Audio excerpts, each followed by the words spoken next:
Howdy. So, uh, where do we start? Number one, if you haven't seen it already, we're at the finale poll of voting for the name, where we gathered a bunch of names last week for the new series. We're going to kind of do the first episode second, because if you want to count the one we did a few weeks ago that spawned this whole concept of kind of me live helping, or at least walking through my process of how I would try and fix people's problems in their aquariums, that is. Personal problems I can't help you with, sorry. But the finale poll is going right now. Of the four finalists, we had four separate polls with the max options that YouTube allows me to put per poll, and then whichever one won each of those went on to the final, because it only allows four. It's kind of annoying, but yeah. So but some of the ones I was pretty confident would win their appropriate poll won, and then there's some others that in my head I was like, I don't know, I think like this is probably the one that most people are going to like the most. Didn't. They were very close, but it's kind of interesting. So yeah, go vote on that if you can. It's on the community tab of the channel. And if you've already voted, thank you very much. I really appreciate those of you who pay attention to those polls and things. I think it's like close to 200 votes on almost every single one, which for me, because community tab, right, it's not as pushed out through YouTube. It doesn't do as much, but just getting that much interaction, I really, really appreciate, because it helps me feel like every time I do reach out to you folks and kind of let you be a part of the creative process, so to speak, or whatever we want to call it, that you're like active and engaging and kind of doing their thing, right? And that's what I like. I love being able to do these kind of things. Second, we're no longer doing the Algae Buster Challenge. We've pretty much wrapped that bad boy up. But somebody had suggested that they really liked seeing shorts, and kind of doing shorts, at least for a little while, weekly, maybe even more often, depending on if there's something relevant or I get extra time, whatever it may be, of watching the guppies as we see the generations growing up and that tank kind of filling out. So I'm going to start doing that for a little while, and you guys can let me know whether you like it or don't like it. Just figure we'll try and keep a little extra piece of content in there. Shorts are a really interesting thing, and when I can, I guess the good news is, in the case of doing shorts with guppies, I don't have to be like, it always is on this day. We could kind of do them at random intervals, but try and do one a week somewhere, right? Maybe two, depending on how things are going. I'll let you guys see, like, as the guppies are starting to grow out, which the babies are all getting some pretty good size on them, so you can definitely see how many are in the tank now. Plus, I added some shrimp. I made an order during Father's Day weekend. Well, slightly before Father's Day weekend, but there was a sale going on at Shrimpy Business. I took advantage of that. I bought some yellow neocaradinas and put them into the tank. I had really minimal losses, and I think the losses that did occur are absolutely my fault. So I lost, I think it was like 3 shrimp out of what I ordered, and I ordered 30? I think I ordered 30. Maybe it was only 25. I can't remember. I'd have to look at the order. But anyway, there are some yellow shrimp in with the blue guppies in that tank, which I like that contrast. It helps the shrimp really pop, makes the blue pop, all those kind of things. So let's talk our problem. So for our series to be named later, we're going to start with like the earliest email I got, and it was literally by like 2 minutes. I got 2 almost at the exact same time. But this comes from someone who regularly comments, which I appreciate, which is Teviston. Hi, my name is Teviston. I'm replacing their actual name with their YouTube name. I saw your latest video about helping people with their aquarium problems and thought I'd send you an email.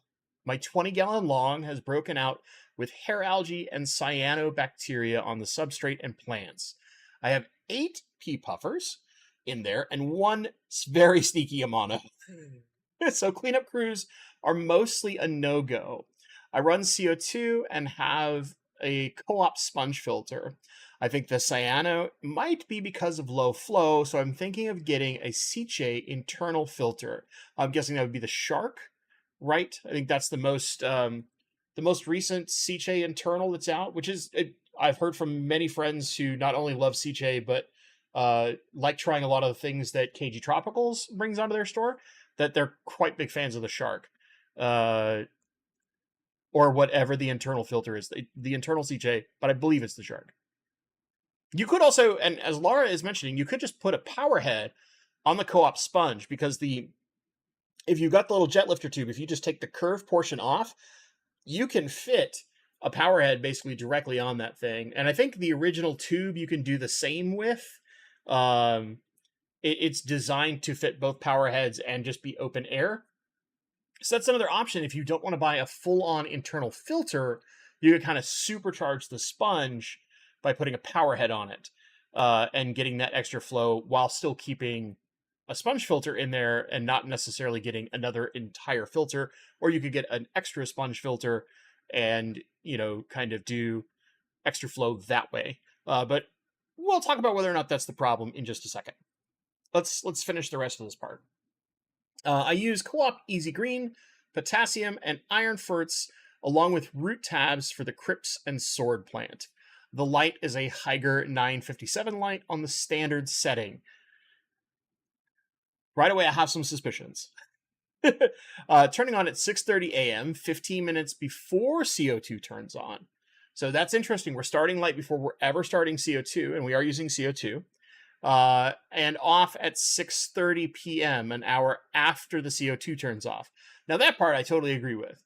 But traditionally, and this isn't necessarily the problem, but traditionally when we turn CO2 on, we do it before the lighting is turning on, because what we want to do is we want to ramp up a little bit of CO2 in the water column before light turns on and plant starts kicking into photosynthesis mode. That being said, depending on how much CO2 you're pushing into the aquarium, that might not matter. Because me personally, I turn my CO2 on when sunrise starts, because I go very low and slow, right? So I don't necessarily care that much. Okay, it turns on before the light. Before the light. Thank you for the clarification. I still think that's fine. That's probably not our problem here. I want to be very clear. You want to change the light out because you're not happy with it. You're thinking about getting a fluval planted, but you're waiting for the 4.0 because you have 3s on your other tanks to hit the States. Fluval says that'll be out around August, September. You've gotten more information about the release time of the fluval plant 4.0 than I have. They just told me soon. You at least have like a time frame. I'm losing all my clout with fluval, apparently. No. Yeah, back when they told me originally, they were like, hey, when we actually are getting it out more and more, we'll reach out to you. And it's like, cool. I hope that actually happens. All right. The fish are fat and happy. They're even giving me unfertilized eggs, so the algae doesn't bother them. That's good news. If we're getting eggs out of the puffers, that's really good news. That generally means that at least one female in there is very, very happy with their environment and doing the things that fish do when they're happy. It probably means they're well fed, all those kind of things. I'm sending pics of my drop checker and some algae. Here's the water parameters, and while I talk water parameters, we're going to slowly cycle through these pictures. Let me get up here. We'll start here. You see, we got a nice little feeder to help kind of slow feed the puffers. I like the fact that you're doing that. You know what's funny? Before I talk parameters, I'll just say this. The leaves on your sword and your lilies look very good, other than the fact that there's algae on them. Like, you see the really strong, and I know my mouse doesn't show that well, but or it doesn't show at all, I think. But if you look at like the sword, right, you see the really strong kind of ribbing that comes in like the melon style swords. There's a darker green to the leaf, but a bright, vibrant green when it comes to the veining, if you will. These are all positive signs. This means in general the plants are doing pretty well. We just have some algae, right? So, water parameters. GH is 7.5 to 8. So that's probably like, if you're doing just the GH's TDS, somewhere in the like 140, 160-ish range. Maybe slightly higher. KH is 4 to 4.5. Okay, so we're a little low, but not scary low on carbonate hardness. We're just not like crazy high. So we got reasonable calcium and magnesium, and we've got sufficient carbonate hardness. That's good. Phosphates are 0 to 0.25. Okay, that's interesting because usually, in my experience, when we're looking at cyanobacteria issues, and we'll move on to the next picture here just so folks can see.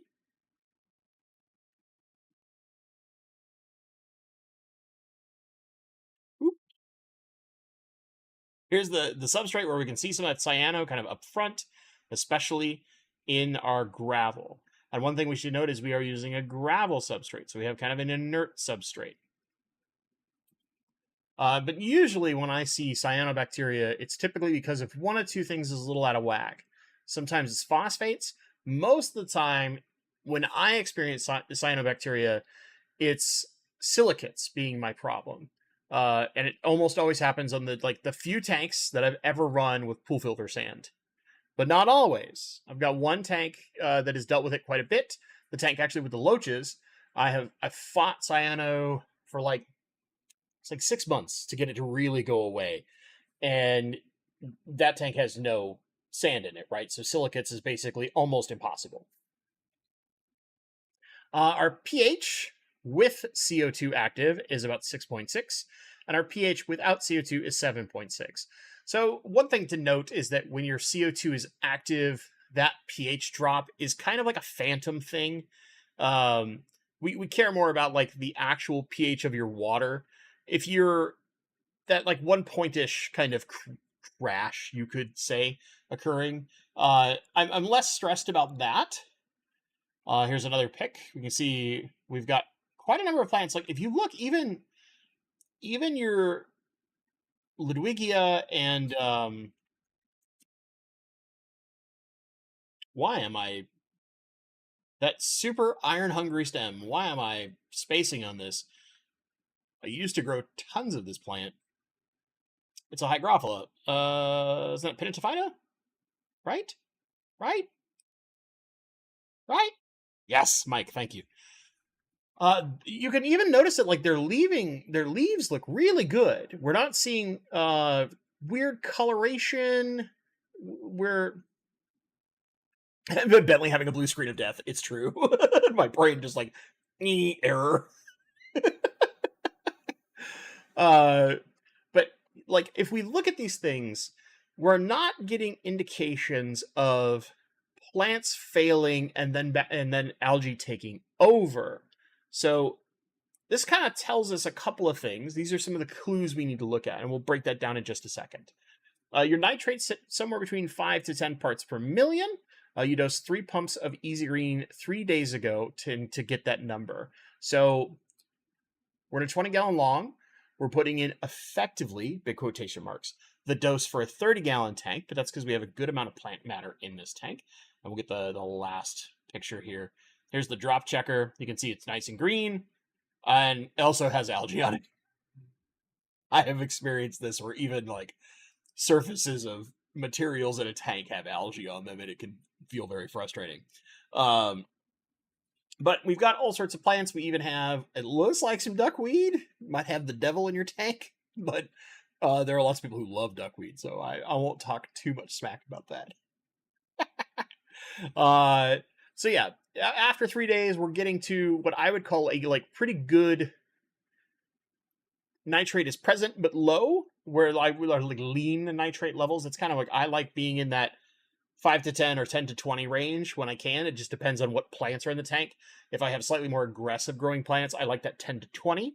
If I have a lot of like fairly slow, like mostly Java fir and Anubias, that kind of stuff, I like being in that kind of 5 to 10 range. And that's just a personal thing. I'm not trying to like force target that super hard, but just when I do my testing and I see those numbers, I'm happy. If I start seeing anything that's approaching 40 parts per million or higher, that's usually where I'm like, this is where I risk some things. But you're not in that point, so that's good. Nitrite and ammonia, both 0. How dare you not include your chlorine? I'm kidding. Right, we know that's unlikely. Okay, so I want to walk through. Now that we've got the scenario, duckweed is foul play. Aquatic moose, zinging them. All right. So now that we've got the background, we've seen some pictures. I will go back to this first picture here. Okay. And we can see we've got pretty good stringy green hair algae, right? This isn't the more dense tufted stuff like we saw in the running river tank that I slowly cleaned up. And by the nature of the type of fish that we have in here, pea puffers, it makes some of our algae crews a little harder to do. Not impossible, but a little tougher. Also, we've got a 20-gallon tank with 8 peas, so we're kind of at a level where we don't want to necessarily risk adding a lot of things, but it might be a path we want to take. So here's what we're going to talk, Tevston. Here's my first clue. 8 pea puffers. And I see that feeding vessel right there. Inherently, with puffers, even pea puffers, they go through quite a bit of food. Now, your phosphates are inherently in a relatively good place at that 0 to 0.25 parts per million, right? They aren't really crazy high. But we are dealing with a good amount of waste, most likely, right? Puffers have a healthy appetite. We're probably babying them with a little extra food. So we might be getting some things a little out of whack, even if they're not necessarily showing us something really crazy like super high nitrates on our testing. There might be a little something that's coming out of that balance, right? And potentially helping that algae feed in a way that the plants can't counteract, because plants are significantly more complex. They need a nice balance of things in order to function correctly. And very well could be that there's too much, say, like potassium, as an example. One of the things that is our nightmare as aquarists, but great when you're an algae, is that you're a very, very simple organism. You really only need one thing out of balance to capitalize on and feed off of. So there's potentials. Now, usually when iron is out of balance, we have too much iron, typically the most, right? Because we're seeing like really nice red colors on this this red tiger lotus here. So we've got some decent iron in there. Usually when iron is out of whack and we've got too much iron, we start seeing not necessarily green hair algae like this. We'll see some of the more dense hair algae, or we might even see the kind of rarer reddish hair algae. So I don't think iron is our problem. I want to be very, very clear on that part. There is a potential that it's something else, though, but most of our stats in our testing tell us we've got pretty good balance, and CO2 is helping do the job of consuming those things and boosting growth. And as we look at the different pictures of our plants as we're going through this, right, we'll come back over here. Again, like even this far shot, yeah, you see a lot of string algae. But if you look at the shape of the leaves, their general density, you're not seeing anything that tells you these plants are struggling yet. I'm going to be very clear. Like the hair algae could get really out of control. They could start struggling. But also in looking at all the plants you have, even the Ludwigia, we don't have anything at super high demand. Most of our plants are kind of low and medium demand with a very heavy focus on root feeding plants, right? You've got swords, lilies, some crypts. Even the Pinnatifida is a bit more of a root feeder in my personal experience, but it does depend on how you grow it, because you can grow Pinnatifida like an epiphyte plant instead of planting it in the substrate, and then it does tend to feed more on the water column because the roots are out of the substrate, right? And so it inherently has to strip more from that. Robert Johnson, wait, is that why I have reddish purple hair algae? It can be. It's not always iron, but that just tends to be like when we have an excessive amount of iron in an aquarium, that's when that algae tends to show up, but not always. So I want to be very, very clear. There's lots of ways you can cause algae because it's such a simple thing and it is ever present in an aquarium. So if we let things get out of balance in one way, shape, or form, it can kind of take over. Now we'll go back on target, right? Running CO2. We've seen a green drop checker. We're not seeing it go into the excessive CO2 or low CO2 levels. So I can probably guess we're not like gassing too lightly or gassing too heavily. Plants don't look leggy or anything weird that would tell us They're trying to grow too fast for the amount of nutrients they have versus the amount of carbon in that CO2 they have available. So this is all telling us like a lot of these things seem right. So what the heck is the problem, right? We can come in on this drop checker again and see that nice green color. But also one thing I want to point out is for the leaves that are in the background here, we're not seeing, again, really anything that tells us something is wrong with the plant health other than the algae, right? So these are the things that we need to use as our clues to tell us things. Because a lot of times, in my experience, when we're having big algae outbreaks, we usually see plants dip in their health alongside it. And that tells us that, like, oh, this one thing is missing, so plants can't really do their job and fight the algae. But what we are seeing here, algae, hey, listen. In America, we pronounce it like 7 different ways, and who cares? We all know what I'm talking about. Just because I don't pronounce it the way you're used to hearing it or prefer to hear it, doesn't mean it's wrong. All right? All right? Oh, governor. Jeez. All right, I gotta be a little spicy. I've had a heck of a day. I've had a heck of a day at work. All right, so we got a lot of things going on, right? Could it be phosphates out of control? Seems unlikely because we're looking at 0 to 0.25 parts per million. That's really not a lot. Now, if we were seeing like 1 part per million or something like that, that's where I would be like, we got to fix this problem. However, could we consider using a phosphate remover? Right? Stephen Atkinson is saying use the CChem Aquavitro Phosphiltrum GFO, and Nopox and phosphate is 0. So these are things that we could do. We could try our first angle of attack being, let's make sure that there are no phosphates, or that we're not getting some kind of weird phosphate reading that's giving us a false positive with that low number, and see if that's going to stop some of the things. But I don't think that's the first angle of attack. Let's talk about the first angle of attack. It's a combo. We're in the combo platter today, all right? We're making combo number 5 on this beast. We have cyano. Cyano, 9 times out of 10 in my experience, comes from 2 things. Too much light, not enough flow. Combo, right? We have that Hygger light. Hygger lights, despite being like a nice economical light, they often put out a fairly high amount of light for how cheap they are, right? And if we're not able to super control it and dim it down, or we're using a default setting, and almost every light out there on its default setting blasts so much more light than you need. And if we evaluate all of the plants that we're looking at, Crypts, Pinatophyta, Ludwigia repens, swords, even those nice red tiger lotuses, most of them don't really need much more than about medium light, and many of them prefer low light.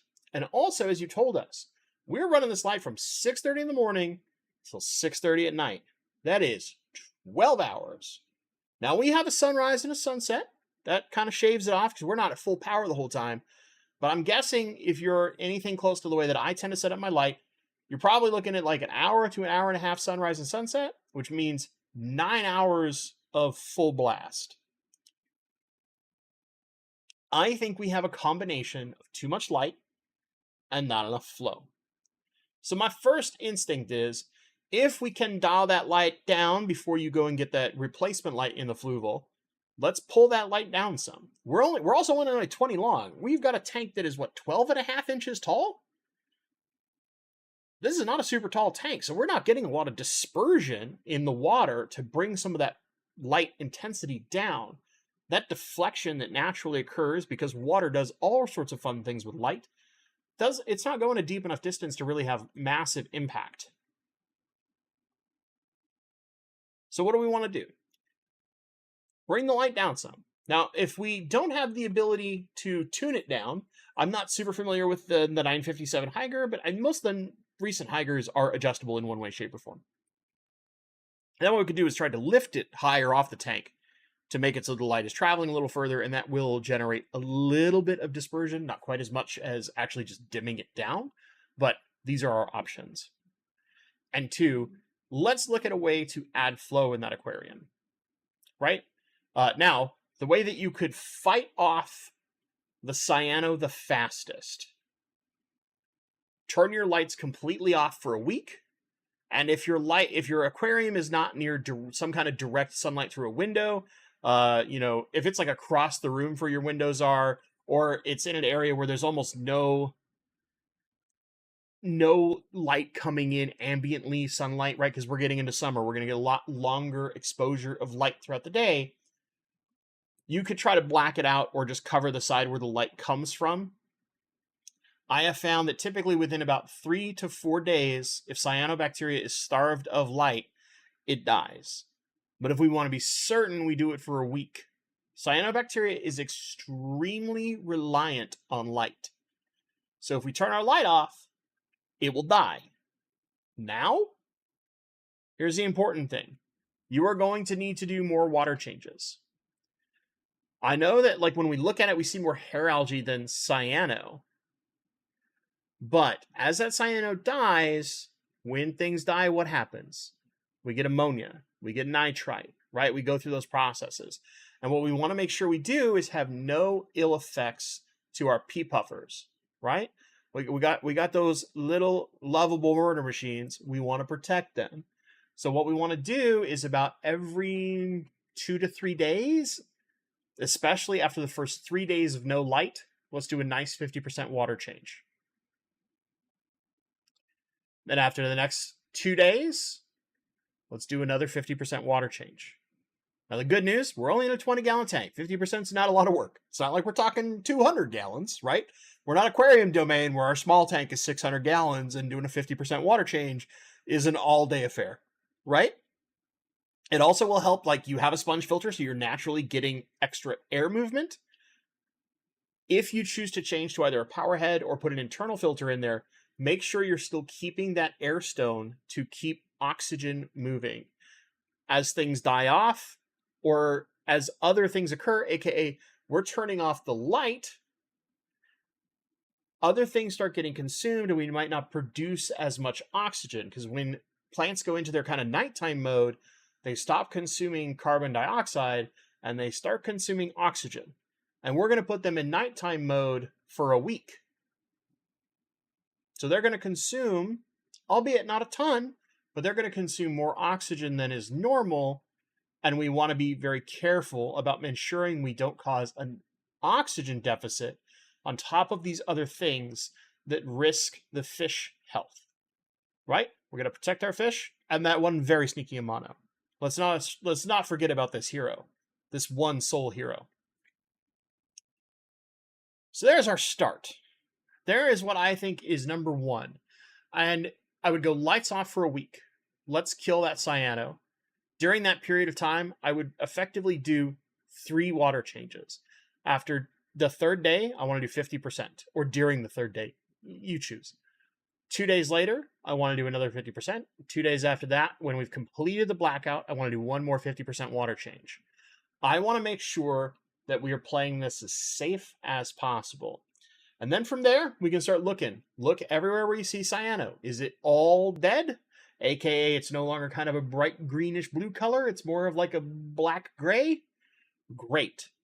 Now we can start look at turning light back on, but we want to go very slow. If we dim that thing down, we want to dim it quite a lot. If it's at, say, 100% when it's at full power, I want to bring it down to like 40. We're in a pretty shallow tank. Even 40% light will be a decent amount of light in that shallow tank. So let's bring it down quite a bit so we can kind of baby our way back up and try to keep fighting this fight.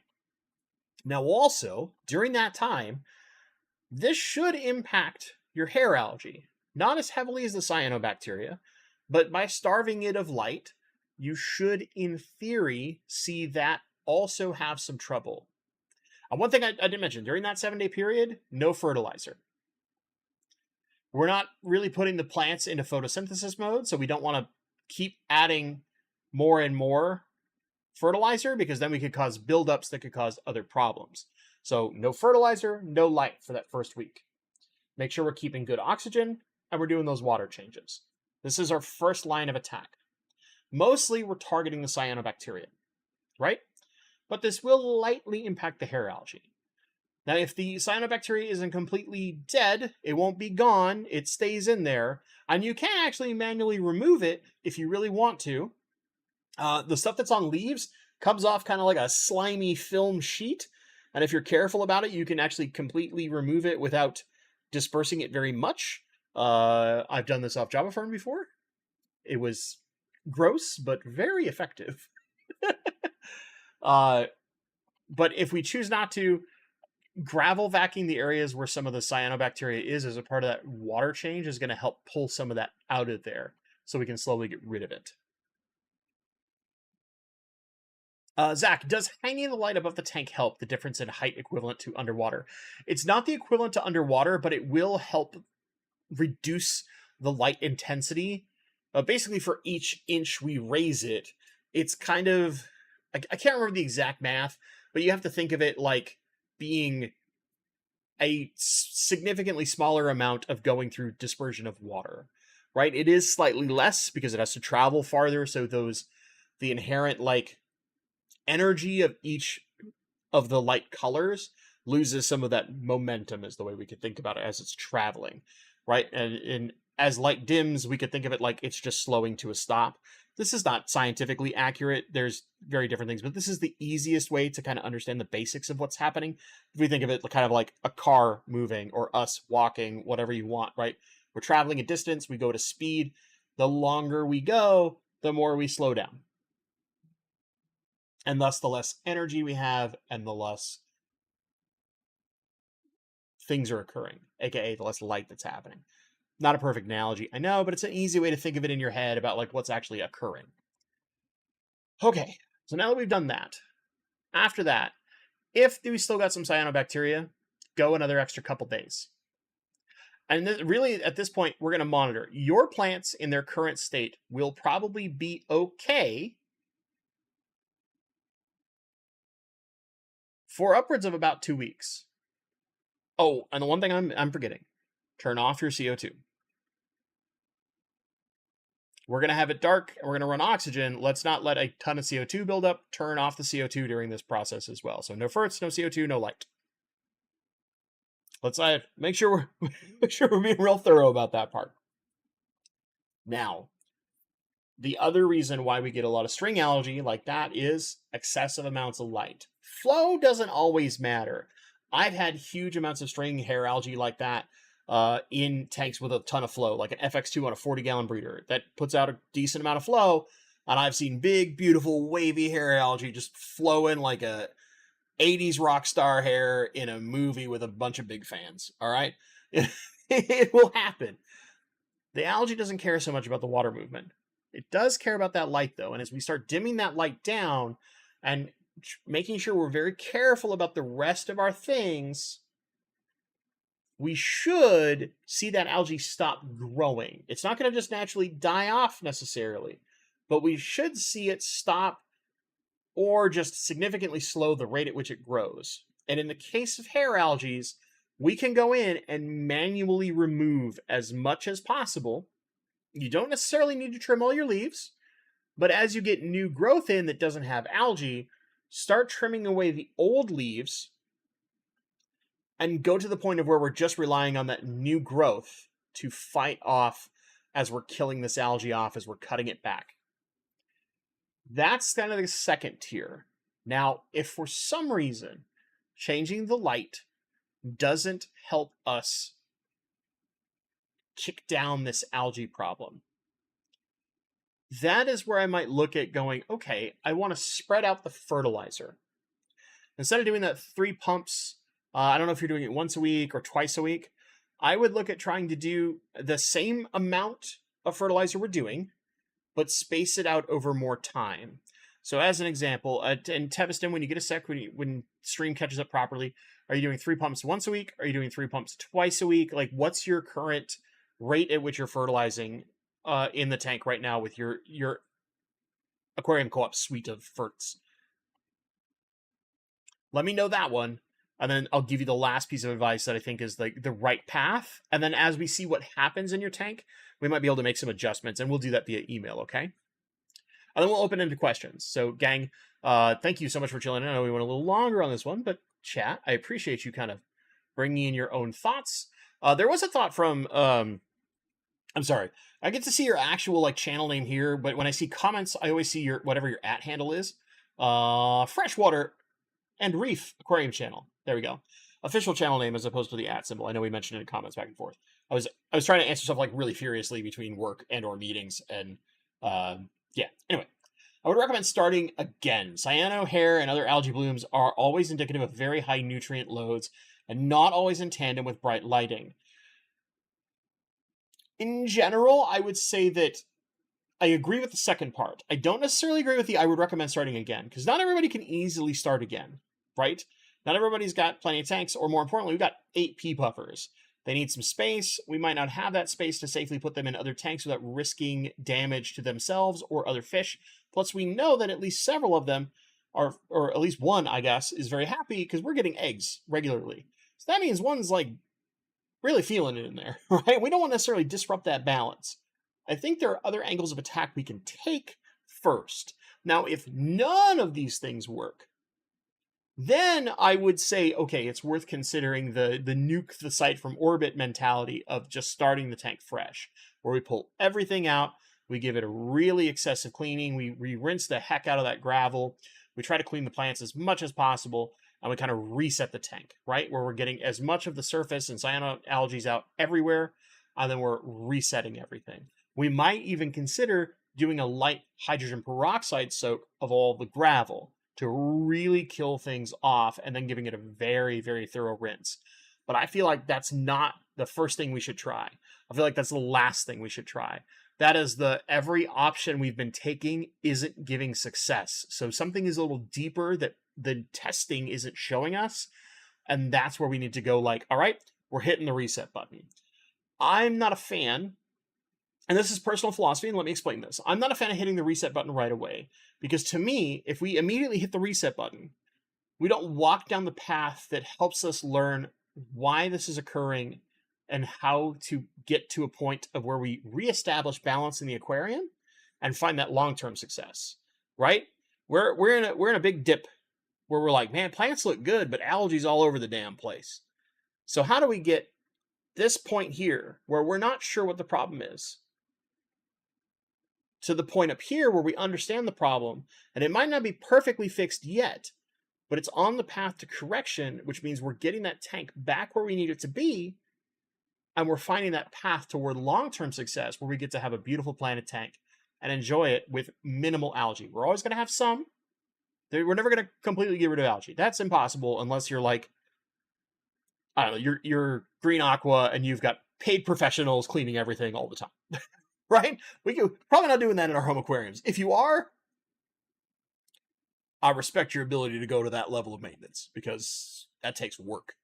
And that means you really, really love your tanks, or you can afford the kind of labor that I only wish I could afford.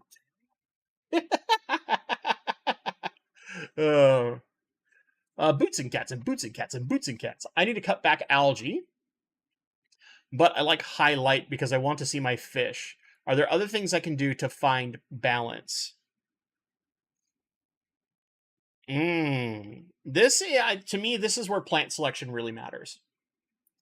Because if you want a higher light environment, then you might want to consider using plants that take advantage of that high light, that high intensity light, or consider having your light on for very short windows of time. So like the example I would give you is this is where you'd look at like the siesta method of lighting, where it's like you have your lights on for a little bit in the morning when you're going to see your fish and interact with them before you go to work. And if there's a period, some kind of downtime period, other than, of course, when you're asleep, that you are not necessarily there to enjoy your tank, the lights are off. Because that plants can handle that. Algae struggles when we start doing that kind of stuff to really establish itself. Can it still do it? Absolutely. But it's one of the ways that we can kind of fight this process of nature by subverting what nature does. That's one of the things that's a little tricky and interesting that you can do. There we go. I switched to water changes twice a week and ferts after each water change. Okay, so we're doing 3 pumps twice a week. So what I would do here is, if we're not seeing enough, let us go to a single pump each day and pick one of your water change days where you do no fertilizer whatsoever. I still think twice a week is good. I want to be very clear. But what I want you to do is, I want to have, instead of having this like peak of fertilizer and then it tails off as it gets consumed, a peak, and then it tails off, I want to just have a constant, light, lean amount of fertilizer in there. I want to kind of encourage our plants to constantly work and maybe make it so that we bring some of that balance back in, so we have this kind of more consistent amount of fertilizer the whole time.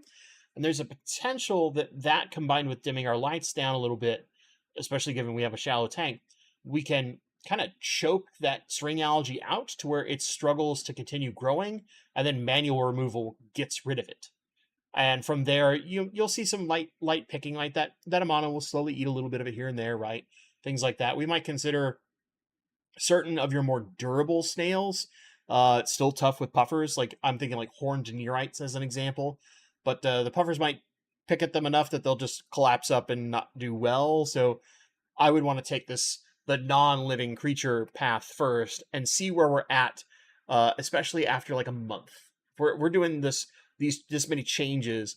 I want to see where we're at in like 3 weeks to a month, and see what kind of observations we have, because that might turn us into like the second gear, or telling us like we are absolutely doing the right thing and it's just a patience game from here on out. So Tevston, I hope that helps you out. Again, I'll recap the fast version and then we'll get into everybody else's questions. For 1 week to start, no light, no CO2, no fertilizer. Make sure that we keep oxygen going with the air stone. If you choose to add an extra filter or a power head, let's make sure that that air stone stays in there. We can do it temporarily without, but if we want to fight this cyano long term and not risk it coming back, we need to find a way to get some extra flow. There is an alternative that you find a space to put an extra sponge with that same little jet lifter tube, right, that the aquarium co-op has, and you just kind of get a cross flow going, or maybe 2 on the same side, and just force more flow naturally through the aquarium. That could be something that will help us out, because that extra flow from a secondary air-driven source might be enough. But we might consider something like an internal filter or a power head, kind of whatever suits your fancy. I think that's one of those things that I feel that's a decision you need to make for yourself, whether you want extra sponge or some kind of powered filter. After that week, and through that week, rather, we're going to do water change after day 3, water change after day 5, water change after day 7. At the end of day 7, we're going to look around at all that cyanobacteria. Is all of it kind of a grayish black? We don't see very much bright green and bluish green algae anymore. Great. Now we can start bringing the light back at about 40% of whatever it's at now. So if it's at 100, we bring it down to 40%. You might bump it a little bit depending, but like, you don't want to bring it down to say like 20, but let's put a significant dent in the intensity of light that we have. We're going to keep the photo period for right now. I don't want to adjust too many things at once, but long term we might make adjustments to the photo period too, but I don't want to start there. I want to just bring the intensity down to start. After that, when we get back to having light on, we can resume our fertilizers, but here's where I would say let's space out that fertilizer dose to 1 pump per day with a singular day. Pick whichever your water changes that you do twice a week. That's the day you don't fertilizer. So if you're doing, say, like Wednesdays and Sundays, you could, and on the 7th day he rested, no fertilizer on Sunday, or on Wednesday, because you're doing it kind of middle of the week, whichever works best for your schedule, okay? From there, we're going to watch how that hair algae affects and make sure that cyano is not coming back. And then if we're seeing that hair algae really dying out or not growing very much, especially after we've done some manual removal, then we know we're on the right path. If it keeps coming back with the same level of intensity you're seeing right now, or the growth rate that you've been seeing right now, that's where we need to make some extra adjustments, and you and I will follow up via email, okay? So there's your recap. There's the path of action I would take.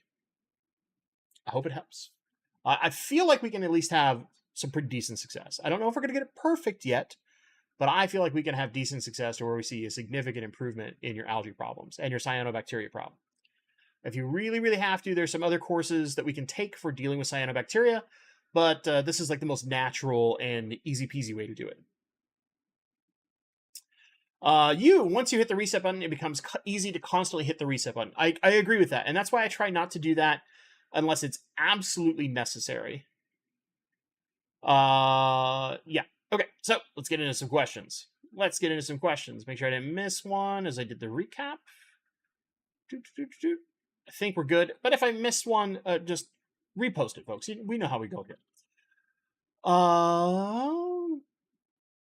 Mike, I don't see dosing the water column with that type of substrate working without frequent water changes. Well, okay, so this is something we could look at too, but I don't think this is like the first angle of attack. You might look at the substrate as a potential issue, but because we have a gravel, water is moving through there, and that's going to bring fertilizer in that area. Now, roots do need some kind of certain things to occur. Basically, it's like bacterial transfer is the way that you actually want to think about how they uptake through their roots, but we're not going to try and overscience this thing right now. It's still getting down there, but we have root tabs as well, so there is a potential risk, but we do have things that want water column fertilization, like the duckweed that's in there, or whatever floating plant if it's not duckweed, but it just looks like duckweed from the picture I have. We'll go look at that again. One sec. Nope, not that one. There it is. Right? It looks like duckweed to me. If it's not duckweed, you tell me, but I think it is. That's going to want water column fertilization, but we might choose to dial back the water column fertilization and rely more heavily on those root tabs if we're not seeing significant improvement in that, say, 3 to 4 week period, right? That's where I would make that secondary adjustment later down the line. But for right now, I don't think that's like the best, how to put this? I don't think that's the first angle of attack. I think that's like a secondary angle of attack. But I like where your head's at. I want to be very clear. Mike, I think your head's in the right space. You're thinking about the type of substrate you're using. We're using an inert substrate. There is kind of a thing where like, well, stuff might be sitting in the water column too long. But if we look at our testing, it doesn't seem like that's the case. It seems like things are getting consumed relatively well. So I think that's where we want to look at other angles of attack as our primary and see what kind of gains we can get before looking at adding in extra layers to this problem-solving game, right? Robert, do you think Rotala hRaw can grow in hard water with no CO2? Probably my favorite plants, but I feel... Okay. Can it grow? Yes. Will it thrive? Not really. hRaw, in my experience, tends to like softer water if you're not going to give it a little bit of gas. But you don't have to give it very much gas to have it be successful. But in general, a lot of the Rotalas are not very happy when they're in hard water. Any of the ones that get an orange or red tone especially tend to really need soft water to truly thrive. Is it possible to get it growing and have it healthy? Yes. But is it going to thrive and look the way you want it to look? Probably not. Is that a 100% guarantee that what I'm saying is correct? Absolutely not. If you have someone local who grows it in similar water conditions without CO2, that means theirs has adjusted to those water parameters, and you might have success getting stem cuttings from that person. But if you're just buying like potted plants or tissue cultures, I think you're going to have some struggles. You might be able to get it there, but you're going to have some struggles. Garage Gills is saying, I have similar conditions and my hRaw just sat there with no growth at all. Yeah. Zach, I'm generally against chemicals unless needed, but Ultralife killed cyano in my 2 aquariums. Yeah, there's a number of really good cyano killers out there. Like Ultralife is one of them. I've heard nothing but high praise of that. But I wanted us to try the non-chemical path first. Because kind of similar to that mentality of if we hit the reset button on the tank, we'll find that most likely we'll get back to a point where we have to hit the reset button again. And if we rely on chemicals, very often what we find is we're not addressing the real problem, and we have to rely on chemicals multiple times over a long period of time, and we never really find the fix. We just keep finding a temporary solution. Now, if you had a really, really extreme outbreak, where it was covering like everything known to man in that like death slime and we didn't see any of that hair algae, we might consider first kind of giving it a nuke with a chemical and then trying to make adjustments to control it long term so it doesn't come back. But from the pictures I'm seeing, I'm not seeing it like so aggressively covering everything that I feel like that's the first course of action for us. It could be if you have it really aggressive. I've had it very aggressive before, and I've had to hit the nuke button. And then I've made a bunch of other adjustments and slowly fought it off from there. But that's my experience. And everybody's experience is a little different, right? Right? Right? Okay, let's keep going. JJ Aquatic, good to see you, buddy. I was attaching an aquarium design group video and saw that they are watching. Why did I say attaching? What is wrong with me? I was watching an aquarium design group video and saw that they dose Fluval Excel almost every day. What are your thoughts on this as a preventative? Okay, I think when you're doing these super highlight aquariums, and this is actually something we might also consider for Tevston's tank long term to fight this hair algae off if we're not seeing reasonable success with our other changes.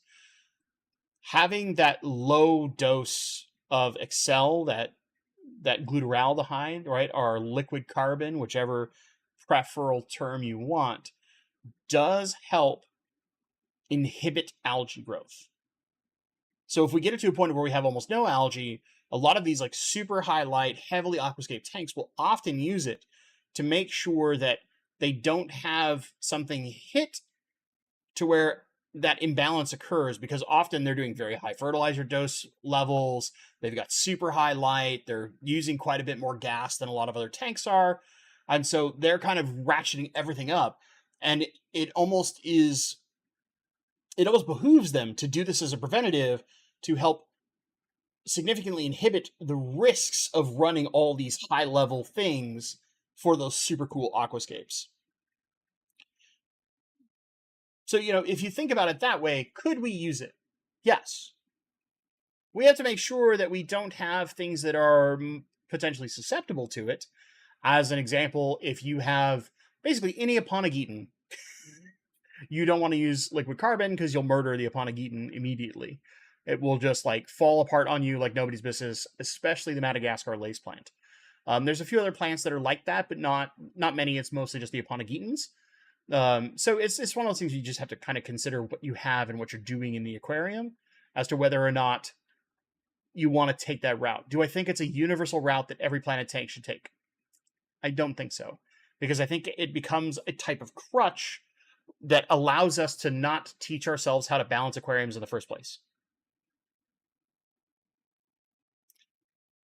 But most of us aren't running everything like full on max kick like you are going to in those like heavily aquascape tanks, to where those preventatives become an intelligently used protective measure because it's calculated, if that makes sense.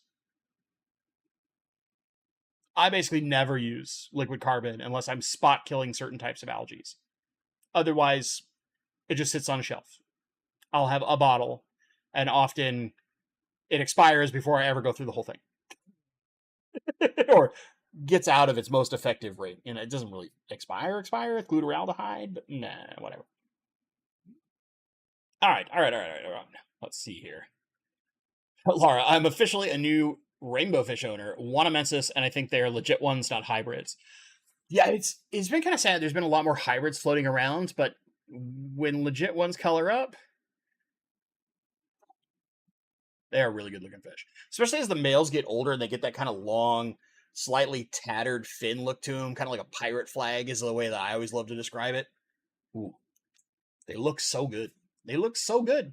And then just like big happy fish too. It's pretty great. It's pretty great. Oh, whoa, I'm behind. Good, I can catch up on chat. Mike, the thing that helped me most was an unfiltered 10-gallon bare bottom with water changing daily for a couple months. The only plants were raised in glass bowls with marbles to hold the plants down. Interesting. Been 8 years and it seems to be bulletproof. Now I can go months without touching it. That's an interesting approach to like kind of teaching yourself a certain level of plant balancing. That's interesting, Mike. I kind of like that concept. I don't know that I'm gonna take that path myself, but you know, hey. Stephen P. 2003, but CO2 injection helps anyway. Oh, this is helping Robert with his thing, right? Yeah, I'll skip that one. I'll skip that one. You're debugging on the side. I appreciate you, buddy. MTS is also kind of hitting the reset button. Yeah. Laura, I know it was duckweed because I gagged when I saw the pic. Hey, there are ways to use duckweed as a like helpful measure if you know what you're doing, and some people just really like the way it looks. Like there's that too. But yeah. You dosing may prevent or mask the actual problem from personal experience. Right. That's another thing to think about is that sometimes when we're dosing certain preventatives, it prevents us from ever learning like where the actual problem itself is because it kind of covers it up, right? That's like if you leave a mess on the floor and then you just cover it up with a rug, right? You're like, well, I don't see it, so it's not there. Come on, it's still there. You're just using something to cover it up so that it's outside of what you're perceiving, right? Mike, why does liquid carbon do that to Aponogetons? I don't know. I just know that I've both experienced this and I've had many friends experience this too and tell me about it, including very, very, very knowledgeable people like Karen Randall and Crystal Castleman, who like they know their plants way better than I ever will. Let's be very straight about that. They're legit botanists. I'm just some idiot who really likes putting live plants in my aquariums, and I have found enough success to feel like I occasionally know what I'm talking about. Sometimes I have no clue, though. Let's be very clear. Right now, good example of no clue. I have experience. I'm not sure what it is specifically in glutaraldehyde. However, most Aponogetons are extremely sensitive. Typically, they will just completely melt back. I had a massive, and I mean massive, Madagascar lace plant. One plant took up 2/3 of a 90-gallon aquarium. I saw a little bit of a type of algae, and I was like, I'll spot dose a little bit of the old Flourish Excel. That'll solve the problem. A little glutaraldehyde in that bad boy. Spot dosed. Within a week, 0 leaves on this massive. And I mean, this thing had 2.5-foot leaves at one point. I went in trimming some of it, and when I was pulling extra foliage out, like held some out. They were 2.5 feet long. This thing was a monster. And you can go back on my channel and see at a point when I was putting it in a tank. It was this massive mother plant I got from a friend. Gone entirely.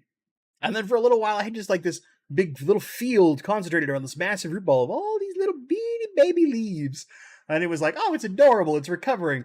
Also, I'm realizing how much time of this plant's growth and life I just like brain dead went, algae. Oh no. It's one of the best ways to learn lessons, right? You do the goof. And after you do that goof, you're like, never again. I have learned my lesson. I did a dumb. I had to look it up. I talked to a friend who used to grow a lot of Madagascar laces and would bring them to club auctions and stuff. Val Vallisneria is one of the other ones that hates Excel, but not as much as Aponogetons do, man. Aponogetons just go. I talked to him. He's like, "Oh yeah, never do glutaraldehyde with any Aponogetons. Period. Madagascar lace is the worst. It dies the fastest, but any of them, they all are super sensitive to it. It won't kill the root ball typically, but it just melts the leaves like, bang, done. You done goofed." I gotta laugh at it though, because it learned me a lesson that was quite important. Adam Lash, good to see you, sir.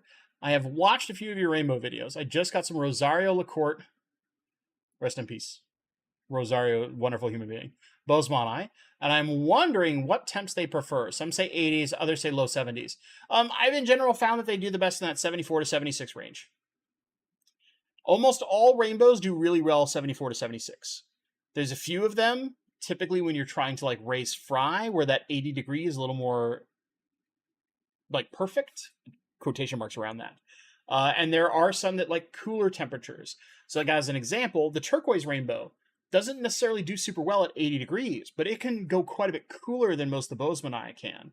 Bosemani typically like 70 to 80 is their like ideal range, but really like 74, 76 is where they tend to be happiest. And it depends on the location too.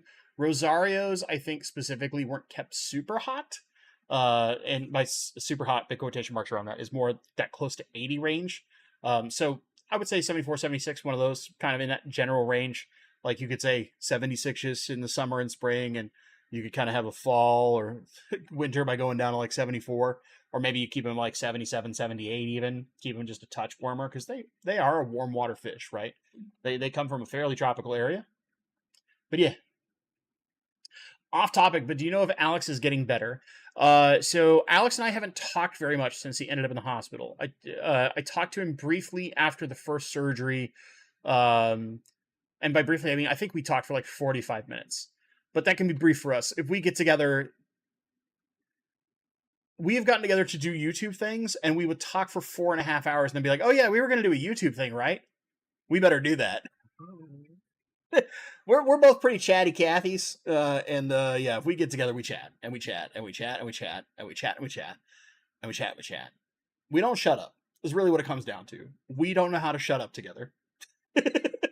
But the last I saw, he was back in the hospital again, right? Because by nature of his lupus, he has a significantly impacted immune system, just because the medicines you have to take to combat lupus inherently give you a very weak immune system. So it's very hard for his body to naturally fight off and recover that massive infection he got in his leg. And he kind of got like the akin of a re-up in part of it, from my understanding.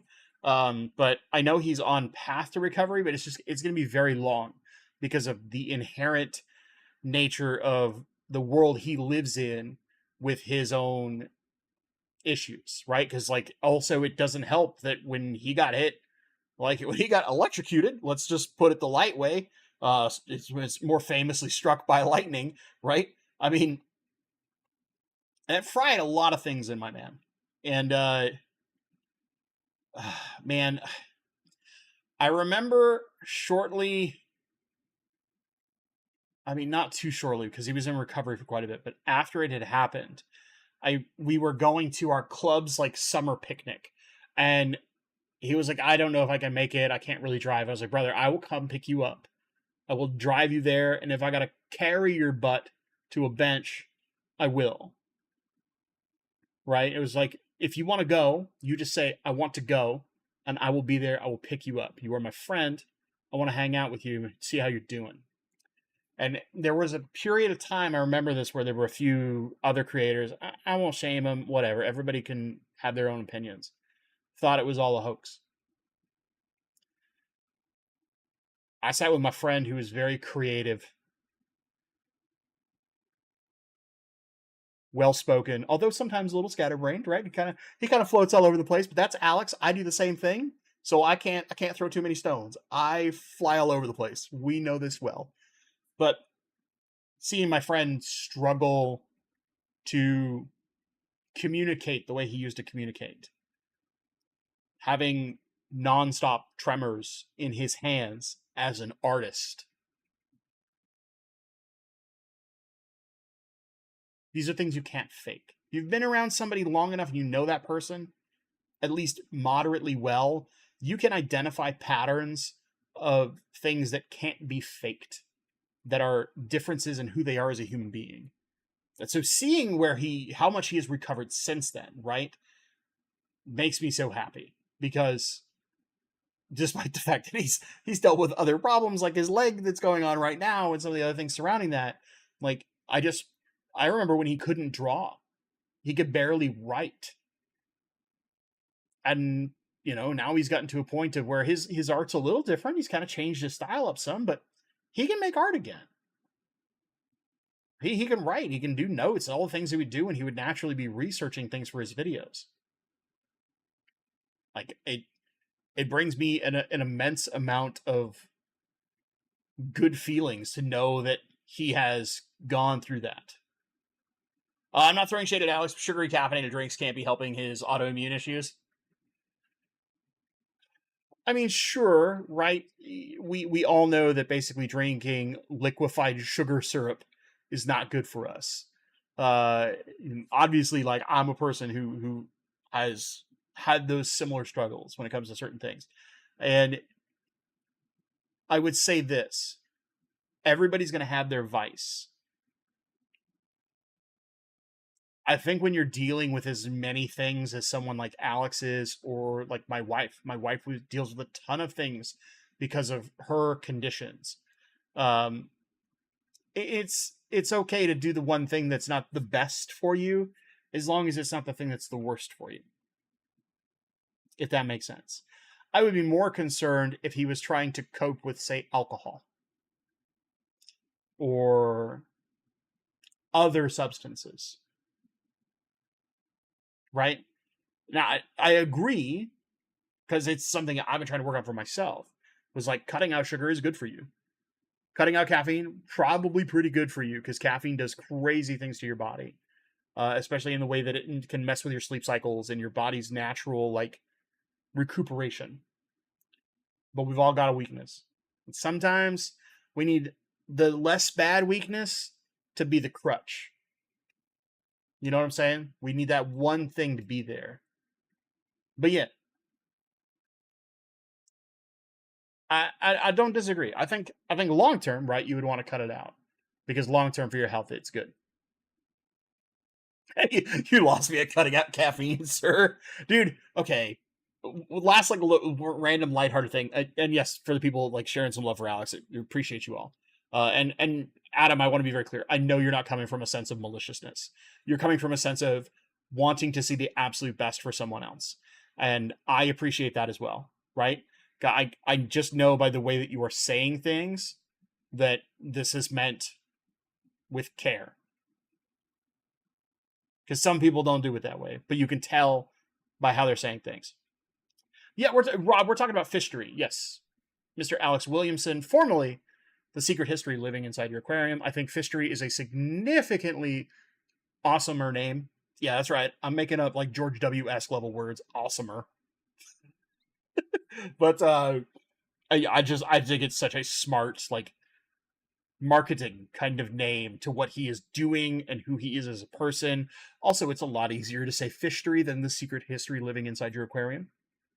It's kind of fast and snappy. You can put an easy logo on a shirt and not like a paragraph reading a freaking novel. I used to give him a lot of gruff for the name of his channel, but I did it out of love. Gooder for you. That's right. Gooder for us all. Oh man. Okay. I'm off the rails. So my work, they have this like rotating thing of like snacks and drinks they bring in. And I always try to gravitate toward, they typically have a lot of like 0-calorie teas as an example, or sometimes they'll have some of those like flavored waters. Tend to be the things I try my best to drink mostly at work. Else I'm absolutely stressed out of my brains. And then that's where my vices come in, and I'll gravitate toward the things I shouldn't drink.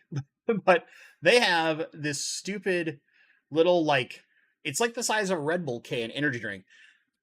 It has 200 milligrams of caffeine in it. Like, your giant freaking monsters only have 70. This teeny tiny little can has 200 effing milligrams of caffeine. That is a ridiculous amount of caffeine. But if you didn't sleep very well, it'd perk you right up. Just, don't go drinking too many of them bad boys. Like, AKA no more than one in a day. That is a lot. A lot. Oh yeah. I laugh at these things. Laura, I'm a type 1 diabetic. I have a treat every now and then. My A1C is predictable, so I'm doing it all right. Yeah, see, that's what matters, right? Every once in a while, a little treat is okay, but it's good to be knowledgeable. I'm technically what's deemed pre-diabetic, so I'm not actually diabetic, but I'm in the like the risk zone, and we've been managing it through a number of different ways, without having to do anything too drastic. I've made some small adjustments to my diet. I've lost a little bit of weight, not enough. I need to get some more exercise in, but it's 3 hours of commute has been really ruining that time thing, you know. But we're working. We're finding ways. Even my wife and I have been working together to find ways to do things, and also get the dogs a little bit extra love and activity and things like that, because they appreciate that kind of stuff, and it's been helping. Like, as an example, I've dropped. This isn't a massive amount given my size, but like I've dropped 6 pounds in the last 3 weeks. Slow and steady, right? I'm taking the tortoise method. Slow and steady can win a race. As long as I keep slowly dropping, I feel happy. If we start going back up, that's bad. I'm Pepsi for life, Mike says. We can't be friends anymore, Mike. No, I'm kidding. My problem with Pepsi was always it just tasted overly sweet. I was like a raised Coke boy. Coke was my jam, man. Yeah, and 2 pounds a week is like basically only making small adjustments to my diet and trying to slowly make continuous improvements on my diet. But when you're stressed out of your mind, you know, between my brother's wife's mother's stroke and other things we've been dealing with, my mom recently got super sick, and I'm like, it seems like salmonella or like E. coli, but testing has shown nothing, which scares the out of me because it's my mom. It makes you do dumb things. Makes you do dumb things that you shouldn't do on your diet, but you're like, cope. At least it's not hardcore drugs. Anyway, gang, I'll get off my like weird ending tangent. Wow. My throat got too dry. I've been talking too much. So anyway, yeah. I just want to be very, very, very thankful to everybody. I hope you all remember Jolt. I absolutely remember Jolt. That's you're talking about high school right there. Remember Jolt? Yeah, I do quite a amount. I remember the extra flavors of Jolt. Anyway, I want to thank you all for being here. I hope you've enjoyed this. Please, please, please, if you haven't already, go to the community tab, vote in the poll for the final name for the new series. And I've got a small backlog of emails that I'm basically going to start filming quite a few. As a heads up, we will not have a live stream next week. It's kind of like a big thing for my wife. Now that she's fully recovered from her surgery, she's going back to doing her game streams. That's what we call a re-debut, or the end of her hiatus, whatever the heck you want to call it. But she's coming back to doing streaming, so I'm going to take that night off, help be both tech support and collab for her event, just in case something goes wrong. But I will have a video out, so we're going to have one of these style videos where we solve a aquarium problem in Replace, and we'll do a little. We'll do like Premiere style, so I'll be able to be in chat with you guys for those that are going to chat if you want to join me. So as always, I want to thank you guys so much for watching, and stay awesome. We've all got our vices, man. Some of it's aquariums. I gotta be a little weird. I gotta laugh at life, or it just doesn't become fun anymore.